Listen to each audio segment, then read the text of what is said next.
Hello दोस्तों, last episode में आपने सुना कि कैसे एक प्रीस्ट पर शैतान का कब्जा हो गया था और वो चर्च की नन्स को अपनी हवस का शिकार बना रहा था और यहीं से डायरी खत्म हो चुकी थी।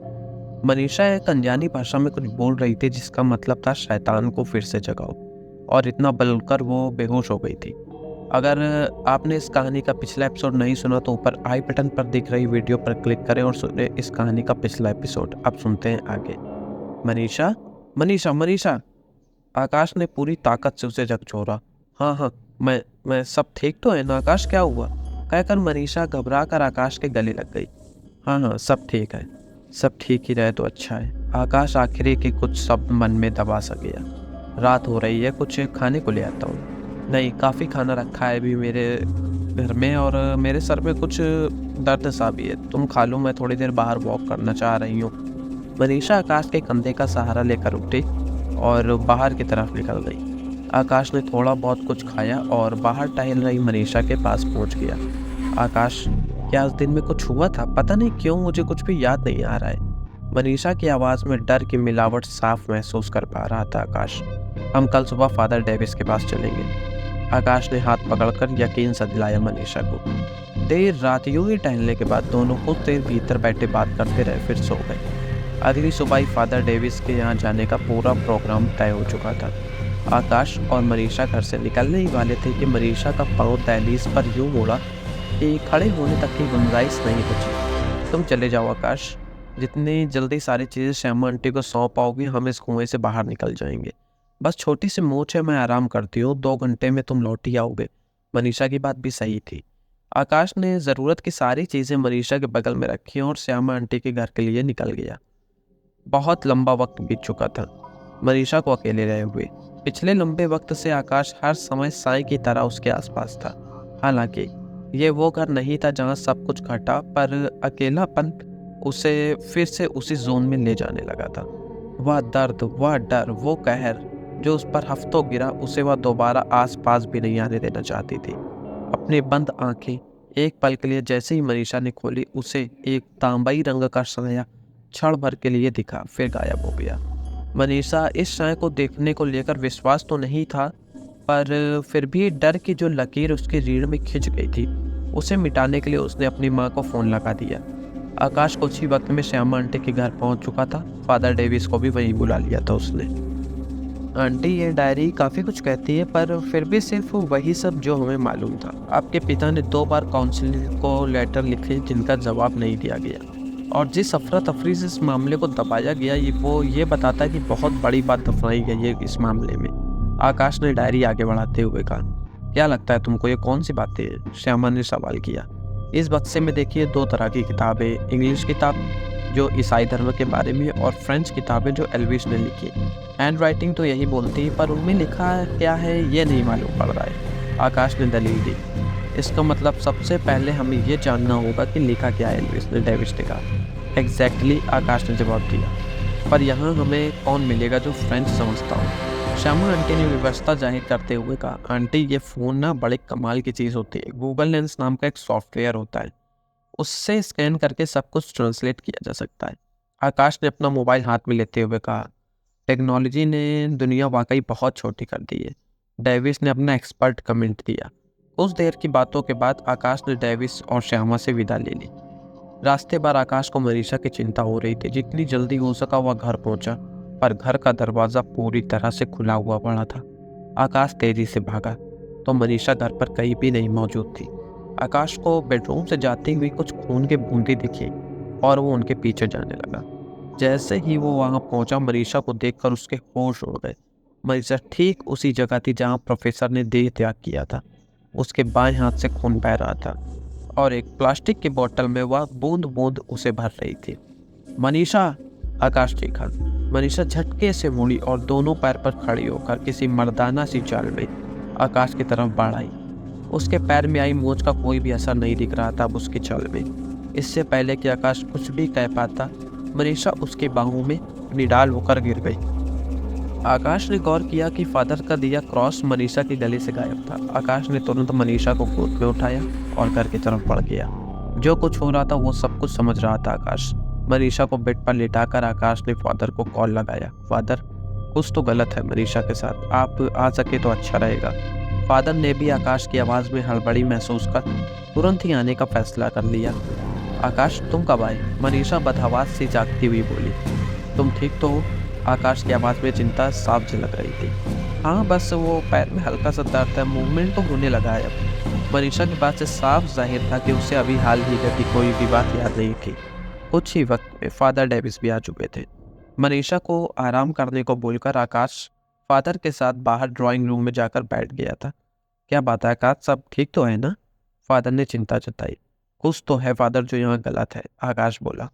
मुझे लगा था तुम्हारे जाने के बाद मैंने और श्यामा ने कुछ फ्रेंच के शब्दों को ट्रांसलेट किया और जो मिला वो हॉरिएबल था। फादर ने कहा। ऐसा क्या था उन स्क्रिप्चर्स में? आकाश ने सवाल किया। अजीब सी बातें, कुछ रिवाजों का जिक्र, ज्यादा कुछ समझ नहीं आया। फादर ने कहा। पर यहाँ ऐसा क्या हुआ जिससे तुमको ऐसा लगा कि कुछ ना कुछ गलत है? शायद जिस रिवाज से एल्विस ने शैतान को जिंदा किया था वही आज मनीषा करने जा रही थी। अगर मैं सही वक्त पर ना आता तो आज फिर से हम शैतान के चंगुल में होते और हमें बचाने के लिए एल्विस भी न होते हैं। आकाश ने बोला ही था कि फादर की आंखों में चिंता के भाव उबार आए। वह नजरें भरकर पीछे देख रहे थे। आकाश जैसे ही पलटा, मनीषा ठीक पीछे ही खड़ी थी। मुझे लग रहा था कि कुछ तो गलत हो रहा है हमारे साथ, लेकिन तुम क्यों सुनोगे मेरी बात? झेलना तो मुझको है, तुमको नहीं। मनीषा गुस्से में चीखी। मनीषा माय चाइल्ड, जो पीड़ित होते हैं वे तो बेहोश होते हैं, झेलते वे हैं जो उनसे प्यार करते हैं। झेला श्यामा की माँ ने था और झेला आकाश ने। फादर खड़े होकर बोल पड़े।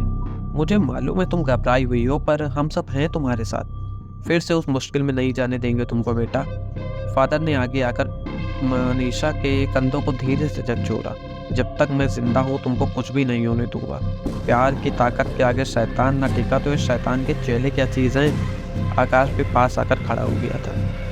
हम सब लंदन जाएंगे, वापस जल्द से जल्द इस मुश्किल को खत्म करने का बस यही एक तरीका है, फादर ने मनीषा से कहा। सही कहा आपने, इस सिलसिले की परतें वही खुलेंगी। आखिर कोई तो वजह होगी जो काउंसिल ने उन लेटर्स का कोई भी जवाब नहीं दिया था, आकाश ने कहा। उस कमरे में एक अजीब सा सन्नाटा था जिसे तीनों ने महसूस किया।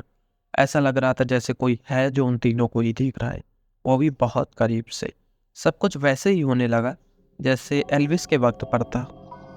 यह ताकत कौन थी इस बात का अंदाज़ा किसी को भी नहीं था। बस इस बात से सभी वाकिफ थे कि यह ताकत उतनी खतरनाक नहीं है जितना वह शैतान था। फादर के जाते ही घर में चहल पहल सी शुरू हो गई। कभी कहीं से कुछ गिरने की आवाज़ आती तो कभी बुनबुनाती हुई कुछ आवाज़ें, ऐसे जैसे कई लोग कोरस में धीरे धीरे कुछ गुनगुना रहे हों। आकाश ने महसूस किया कि उस तांबई रंग के प्रेत के अलावा कुछ और भी चेहरे मौजूद थे इस घर में। खाना बाहर से ही ऑर्डर कर दिया था आकाश ने। ऑर्डर के आधे घंटे बाद डोरबेल बजी।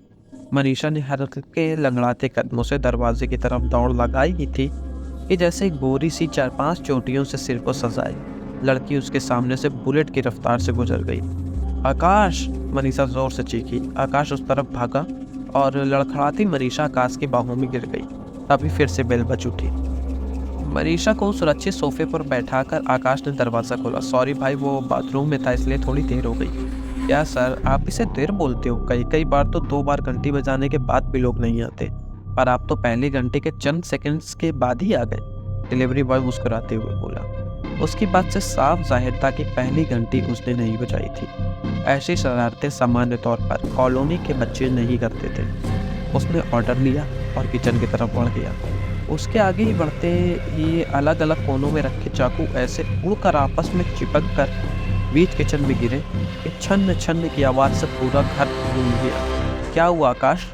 मनीषा हॉल से चीखी। कुछ नहीं, बस कुछ चाकू गिर गए मेरे हाथों से। आकाश ने झूठ तो बोल दिया था, पर उसकी आंखों के सामने जो कुछ हुआ वो उसे झुठला नहीं पा रहा था।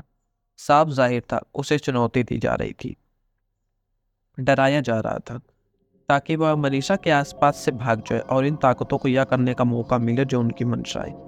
अगर तुमको लगता है ऐसा करके तुम मुझको मनीषा से अलग रहने पर मजबूर कर पाओगे तो गलत फहमी में जी रहे हो तुम जितना डराओगे उतना करीब कर दोगे मुझे मनीषा के।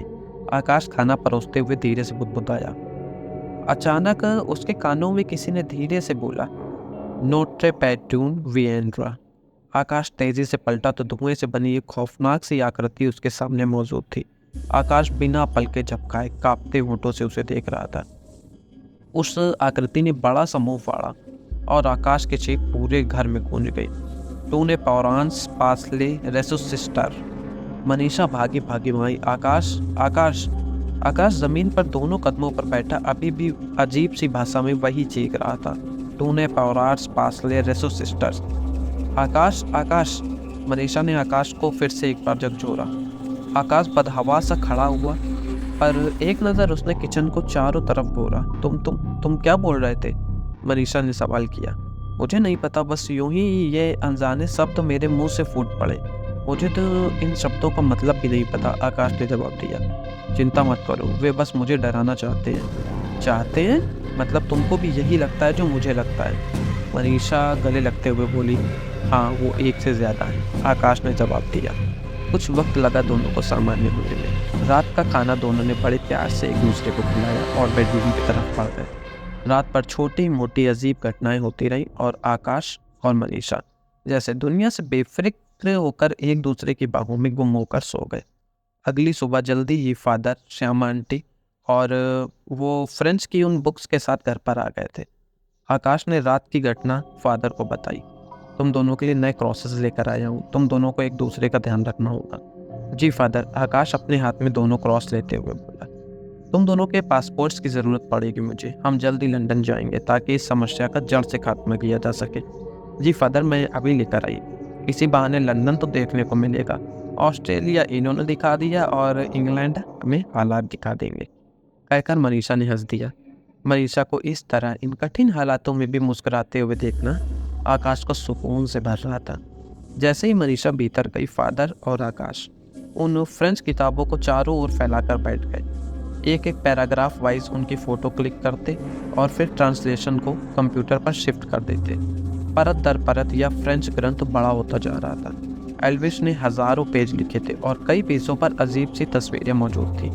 अचानक एक तस्वीर पर आकाश की नज़र ठहर गई। वह बिना पलक झपकाए उस अजीब सी मूर्ति की स्केच देख रहा था। Moon pattern. आकाश के मुंह से धीरे से निकला। क्या क्या क्या बोला तुमने? श्यामा अचानक से बोल उठी। कुछ भी तो नहीं, आकाश ने जवाब दिया। नहीं, कुछ अजीब सा बोला तो तुमने, मैंने भी सुना, बगल में बैठे फादर ने कहा। मुझे नहीं मालूम। फिर आकाश की नज़र उस तस्वीर पर एक बार और पड़ी। अगर मैं गलत नहीं हूँ तो शायद ये वही शैतान की मूर्ति की तस्वीर है। आकाश के ऐसा कहते ही फादर ने उसके हाथ से कागज़त लेते हुए बुदबुदाया। ये सब शैतान के गुर्गे हैं जो इस घर में डेरा बनाकर बैठे, उस दरवाजे को फिर से खोलने के लिए जिसे प्रोफेसर ने बंद किया था। हमें हर पल सावधान रहना पड़ेगा। ये किसी न किसी के ज़रिए अपनी इच्छा पूरी करने की कोशिश में, शायद अगला शिकार तुम हो इनके। ऐसा नहीं होगा फादर, अगर मेरे पति पर कुछ आया तो मैं बचाऊंगी उसे। मनीषा बीच में बोल उठी। किसी पर कुछ नहीं आएगा, सब ठीक होगा, फादर ने बिना इंतजार किए बोल दिया। स्कैनिंग का काम फिर से जारी था। रात को खाना खाकर सब यही सो गए थे। बाहर होती भारी बारिश के बीच घर के भीतर आती बिजली की चमक माहौल को और ज्यादा डरावना बना रही थी। आधी रात को अचानक श्यामा उठ बैठी और अजीब सी आवाज में कुछ बुदबुदाने लगी। Shyama Shyama, are you okay? पास ही सोफे पर सोए फादर चीखे। उनकी आवाज़ से वहीं ज़मीन पर सोए आकाश और मनीषा की भी आँख खुल चुकी थी। उनके जगते ही श्यामा वापस सो चुकी थी। सुरक्षा के मद्देनज़र सभी एक साथ हॉल में ही मौजूद थे। मैं और मनीषा तो आपके क्रॉस से सेफ हो गए, आप खुद गॉड के संतान हो, लेकिन श्यामा आंटी अभी भी अनसेफ है, आकाश बोला। सुबह मैं उसे भी धागा बांध दूंगा, फादर ने कहा और सभी वापस लेट गए। नींद तीनों की आंखों से कोसों दूर थी। कोई किसी से बात नहीं कर रहा था, पर सब जानते थे कि शायद यह जंग उतनी आसान नहीं जितनी शुरुआत में लगी थी। तो क्या ये शैतान के चेले जीत जाएंगे ये जंग? और क्या शैतान फिर से जागने वाला है? आखिर लंदन जाकर कहानी कौन सा भयानक मोड़ लेने वाली है, जानते हैं अगले एपिसोड में।